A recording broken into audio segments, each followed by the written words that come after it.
Hi again, everybody, and welcome to this week's Ingles Furman Radio Network preview. I am Dan Scott. It is Citadel week.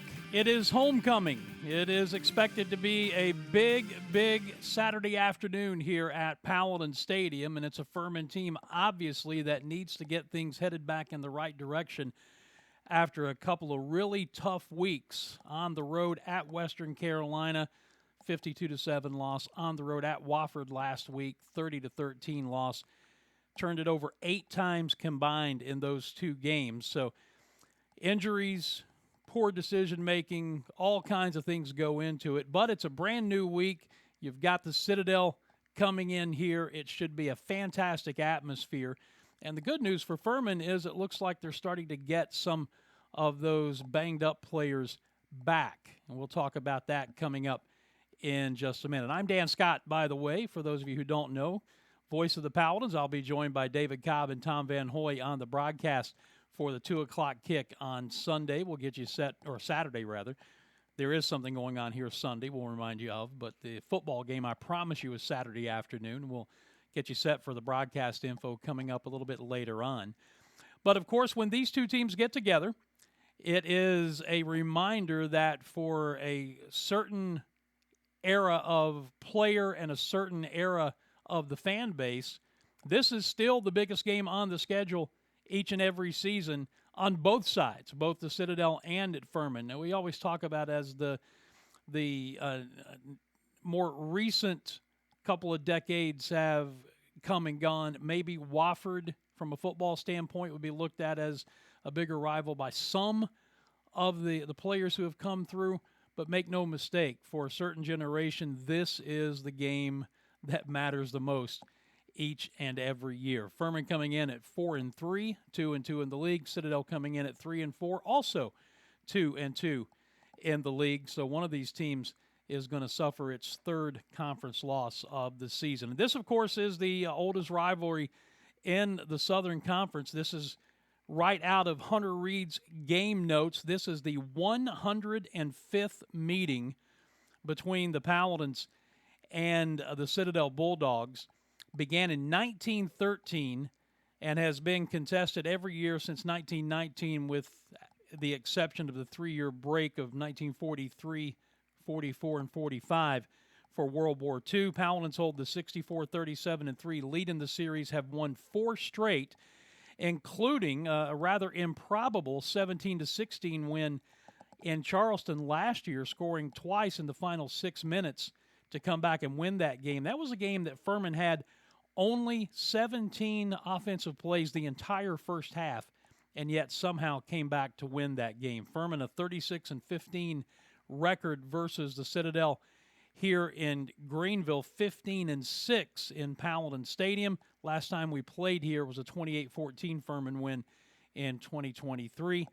And there you see at the end, 64 wins over the Bulldogs, the most for Furman against any opponent. And the 104 games between these two rivals, the most between any Southern Conference rivals in league history. So when we talk about this being a generational game, year in and year out, it is precisely that.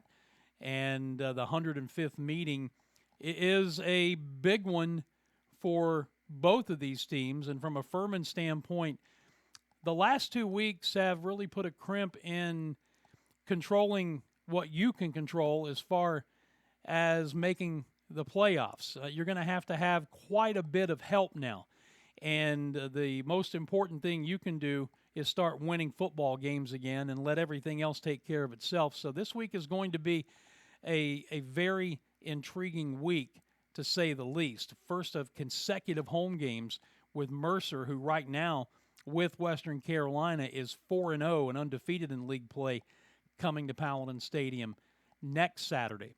But that's a week down the road. Got to focus on the Citadel here. And when you start looking at the numbers comparison between the teams, you see Furman has the advantage in total offense.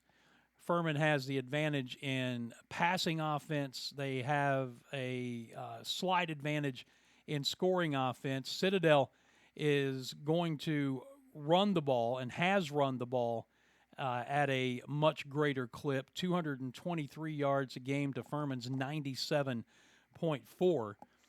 And we'll talk about what the Bulldogs do there in just a moment. Total defense, Furman with a slight edge there. Those numbers have gone up a bit in the past couple of weeks. And you look at the turnover margin, for Citadel's on the positive side. The Paladins are on the negative side. So a lot of things to look at when it comes to the statistical comparison between these two teams. But the bottom line for Furman is, as they showed through the first 5 weeks of the season, you take care of the football, you got a chance to win some games. Part of the issue has been injuries. You know, the top 3 wide receivers for the Paladins were out last week. Jackson Pryor, the downfield tight end threat, continues to be out. He won't play this week. Ethan Harris definitely won't play this week. Right now, Evan James is on target to play. The freshman sensation, after missing 2 weeks, he is on target to be back. And there's a hope that Jakeith Hamilton might be able to play a limited number of snaps as well. That is still to be 100% determined. But he has been practicing all week, and the coaches tell me that that ankle has come along a little faster, that high ankle sprain, than they had anticipated, and I'm not letting out any state secrets. Both of those young men are listed on the official depth chart for this week. So hopefully that will play a role in how Furman is able to move the ball offensively, still have to make good decisions, still have to protect the quarterback, and on the defensive side of the ball, just have to start stringing together consistent halves. They played really well in the first half at Western Carolina, obviously not well at all in the second half. And then at Wofford last week, had a really, really tough second quarter, but bounced back and held the Terriers to just 2 first downs in the entire second half last week. And, of course, got the interception from A.K. Burrell that set up a touchdown.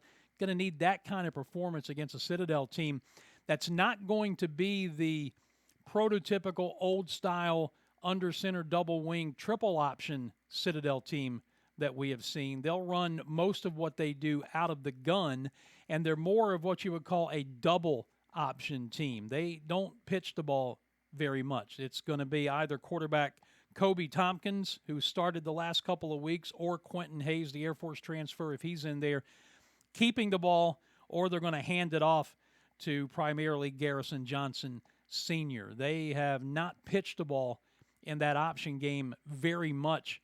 I think Dwayne Vaughn told me 6 times all season they have pitched it, and 2 of those have ended up on the ground, which means, of course, that as an added wrinkle, they'll probably have a lot of pitch game this week. But just going off of what we know right now through their first 7 games of the season, it's been primarily the quarterback running the football. It's been getting it to Garrison Johnson at the tailback spot, and then still have that element in the passing game where they don't throw it much, but what they want to do is suck you in and throw it over your head. In fact, they threw 3 passes last week, the Citadel did, against Western Carolina. The first one, in the three passes in the first half, the first one went over the top for a 65-yard touchdown pass. So got to play assignment football, even though it's not the old triple option. It still has some of those elements that, as a defense, you have to be concerned about. So, again, a chess match. And as Dwayne and I were talking earlier this week, one of the pluses that he has on his staff is a couple of guys who are very, very experienced against option-oriented football teams, and defensive line coach Kevin Lewis and secondary coach and special teams coach Tommy Spangler. So, as always, you know, we can run you through these numbers and we can talk about tendencies and everything else. It's a rivalry game. Expect the Citadel to do things they haven't done all season long, and I would imagine you could say the same thing for Furman as well. Taking a look at the conference standings, we referenced those a moment ago. Mercer and Western Carolina, both 4-0 in the league. Chattanooga 2-1, and then here are Furman and the Citadel sitting there at 2-2. Wofford now 1-2 after their win over the Paladins last week. ETSU 1-3. Sanford 1-4, got their first win of the season last week over VMI. and the Keydets are still 0-3 in the league and 1-6 overall. Right now, only 3 teams in the entire Southern Conference playing over 500 football. Mercer 5-1, Western Carolina at 5-3, and the Paladins at 4-3. So this week's schedule, besides Furman and the Citadel at 2 o'clock, VMI will be at Mercer at 3 p.m., Chattanooga on the road at Sanford at 3:30, Wofford at East Tennessee State at 3:30 p.m. as well. So 4 conference football games this week. It is going to be a fun week to watch SoCon play this Saturday. From a broadcast standpoint, the game will be on ESPN Plus as always. 2 o'clock kick. From a radio standpoint, we will begin with the Pepsi countdown to kickoff at 12:30, and you will hear all of the interviews that we do pregame. You'll hear from offensive coordinator Justin Roper, defensive coordinator Dwayne Vaughn. You'll hear, of course, from head coach Clay Hendricks. You'll hear from former Paladin Ed Patterson as we talk about the Citadel rivalry from the standpoint of a guy who played on the '88 national championship team. We'll hear from the opposing broadcaster. We've got so much to get you to. And then at halftime, you'll hear from Furman basketball coach Bob Ritchie. He spent some time with Tom Van Hoy, and I bring that up because, of course, Sunday is the Timmons Arena official opening with the exhibition game against Alabama. You can stop sending me notes asking me if I can get you in. I can't. Nobody can. It is a complete sellout. There's not sneaking anybody in. There aren't any tickets out there. We can't help you. If you're going to be there, it's going to be fun. If not, I believe the game is going to be broadcast on ESPN+. So that's Sunday. We've got a football game to get to on Saturday and looking to see if the Paladins can bounce back after a couple of tough weeks inside league play. Again, from a radio standpoint, it is a 12:30 airtime for the Pepsi countdown to kickoff and a 2 o'clock kick here at Paladin Stadium. Homecoming weekend. It's going to be fun for Furman and the Citadel. Until then, I'm Dan Scott. God bless you. So long, everybody.